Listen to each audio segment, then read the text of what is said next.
আমার প্রিয় মানুষকে আমার ফ্যামিলি থেকে কেউ মেনে নিচ্ছে না। আচ্ছা, প্রেম করা কি এত বড় মহা পাপ হয়ে যায় যে ফ্যামিলির লোক এইভাবে আমাকে যাচ্ছে নয় তাই করছে?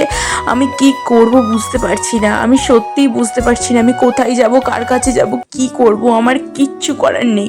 বাড়ির লোক আমাকে ঘর থেকে বার হতে দিচ্ছে না, একভাবে আমাকে ঘরের ভিতর আটকে রেখে দিয়েছে, ভালো করে ফোন হাতে দিচ্ছে না, খেতে দিচ্ছে না, কিচ্ছু করতে দিচ্ছে না। সত্যিই কি আমার জীবনটা এখানেই শেষ হয়ে যাবে? মহাপাপ না, প্রেম মানে কখনোই মহাপাপ হতে পারে না। হতে পারে তুমি ভুল মানুষের সাথে প্রেমটা করেছো, জায়গাতে এতদিন ধরে টাইম ওয়েস্ট করেছো, তার মানে এটা নয় তুমি একবার প্রেমে ধোঁকা খেয়েছো বলে তুমি আবারও কাউকে ভালোবাসতে পারবে না, কাউকে মন দিতে পারবে না, এমনটা কখনোই হতে পারে না। প্রেম আমাদের জীবনে আসে যায়, কখনো ভালো কখনো খারাপ, এই রকম সম্মুখীন আমাদের সবাইকেই হতে হয়। শুধু তোমরা একারা না, সবাইকেই একটা না একটা সময় প্রেমের দিক থেকে বিস্তরভাবে ফারাক হতে হয়। জানো, বাড়ির লোক সবসময় হাঁ করে থাকে, অবশ্যই বাড়ির লোক আমাদের ভালো চাই, কিন্তু বাড়ির লোক সব সময় হাঁ করে থাকে ওই যে আমরা প্রেম করে বিয়ে করলেই কোনো একটা খুঁত পাবে, ওই যে কোনো একটা ভুল পাবে যেটা নিয়ে আমাদের সারা জীবন কথা শোনাতে পারবে। অথচ যদি সে তারাই দেখে আমাদেরকে বিয়ে দেয়, দেখে বিয়ে দেওয়ার পর হাজারো ভুল থাকলেও তাদের মুখে কিন্তু একটাও বক্তব্য থাকে না। কিন্তু সেই বিয়েই যখন আমরা প্রেম করি তখন বাড়ির লোক কিন্তু এটা ভেবেই হাঁ করে থাকে কবে একটা ভুল ত্রুটি হবে, আর বেশ করে আমরা ওকে হাজারটা কথা বলতে পারবো, হাজারটা কথা শোনাতে পারবো।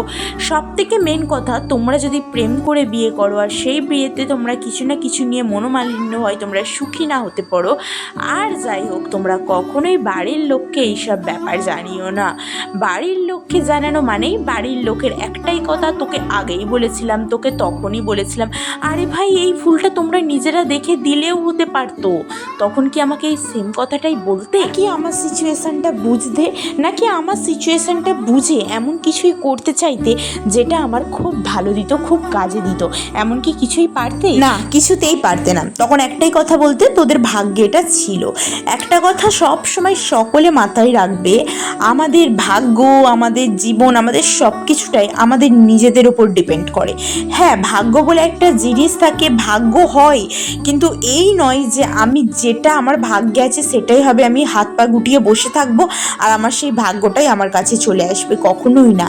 ভাগ্যকে নিজের মতো করে চালাতে গেলে নিজেকে সেইভাবে তৈরি করতে হবে, সেইভাবে নিজেকে কনফিডেন্সলি তৈরি করতে হবে। মূল মন্ত্রই হচ্ছে এটা, যে তোমরা নিজেদেরকে নিজেদের ভালো করে তৈরি করতে হবে। যদি নিজেরা নিজেদেরকে ভালো করে তৈরিই না করো, তাহলে হাজারো একটা মানুষ এসে তোমাদের ভেঙে দেবে। আরে ভাই, হাজারো একটা মেয়ে অখুশি হচ্ছে দেখাশোনা করে বিয়ে করে, আবার হাজারো একটা মেয়ে সুখী হচ্ছে প্রেম করে বিয়ে করে। সবটাই নিজেদের মধ্যে, নিজেরা যেভাবে মানাবে, নিজেরা যেভাবে নিজেকে তৈরি করবে, সেভাবেই প্রেজেন্ট করলে তোমরা খুশি হবে। বাড়ির লোক অনেক কথাই বলে, বাড়ির লোক অনেক কিছুই ভালো বোঝে, বাড়ির লোক অনেক কিছুই দেখে দেয়। শেষকালে যখন না বিপদে পড়বে, তখন বাড়ির লোকও একটাই কথা বলবে, ভাগ্য। সবাইয়ের মুখে একটাই কথা, ভাগ্য। ভাগ্য ছাড়া কেউ একটা কথা, একটা পাও এগোতে পারে না।